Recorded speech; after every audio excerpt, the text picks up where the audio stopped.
आज का बाइबल का वचन सन यूहन्ना का पहला पत्र अध्याय 5 वचन 5 से 13 और आज का सुसमाचार सन लूकस के अनुसार अध्याय 5 वचन 12 से 16। सन यूहन्ना का पहला पत्र अध्याय 5 वचन 5 से 13। संसार का विजयी कौन है? केवल वही जो यह विश्वास करता है कि ईसा ईश्वर के पुत्र है। ईसा मसीह जल और रक्त से आए, न केवल जल से बल्कि जल और रक्त से।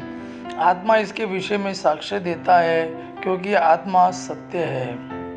इस प्रकार ये तीन साक्ष्य देते हैं, आत्मा, जल और रक्त, और तीनों एक ही बात कहते हैं। हम मनुष्यों का साक्ष्य स्वीकार करते हैं, किंतु ईश्वर का साक्ष्य निश्चय ही कहीं अधिक प्रामाणिक है। ईश्वर ने अपने पुत्र के विषय में साक्ष्य दिया है। जो ईश्वर के पुत्र में विश्वास करता है उसके हृदय में ईश्वर का वह साक्ष्य विद्यमान है।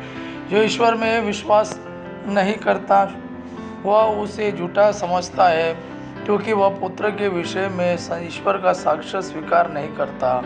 और वह साक्ष्य यह है, ईश्वर ने अपने पुत्र द्वारा हमें अनंत जीवन प्रदान किया है। जिसे पुत्र प्राप्त है उसे वह जीवन प्राप्त है, और जिसे पुत्र प्राप्त नहीं उसे वह जीवन प्राप्त नहीं। तुम सभी ईश्वर के पुत्र के नाम में विश्वास करते हो। मैं तुम्हें यह पत्र लिख रहा हूँ जिससे तुम यह जानो कि तुम में अनंत जीवन प्राप्त है। आज का सुसमाचार सन लूकस के अनुसार अध्याय 5 वचन 12 से 16। किसी नगर में ईसा के पास एक मनुष्य आया जिसका शरीर कोढ़ से भरा हुआ था। वह ईसा को देखकर मुंह के बल गिर पड़ा और विनय करते हुए यह बोला, प्रभु आप चाहे तो मुझे शुद्ध कर सकते हैं। ईसा ने हाथ बढ़ाकर यह कहते हुए उसका स्पर्श किया, मैं यही चाहता हूँ, शुद्ध हो जाओ। उसी क्षण उसका कोढ़ दूर हो गया।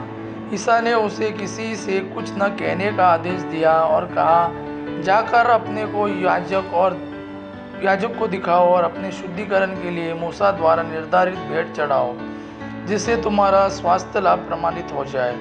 ईसा की ख्याति बढ़ रही थी। भीड़ की भीड़ उनका उपदेश सुनने और अपने रोगों से छुटकारा पाने के लिए उनके पास आती थी, और वे अलग जाकर एकांत स्थानों में प्रार्थना किया करते थे। यह प्रभु का वाणी है। प्रभु को धन्यवाद। आबा पिता की महिमा, पुत्र यीशु का प्रेम आप पर सदा सर्वदा बना रहे। आमेन।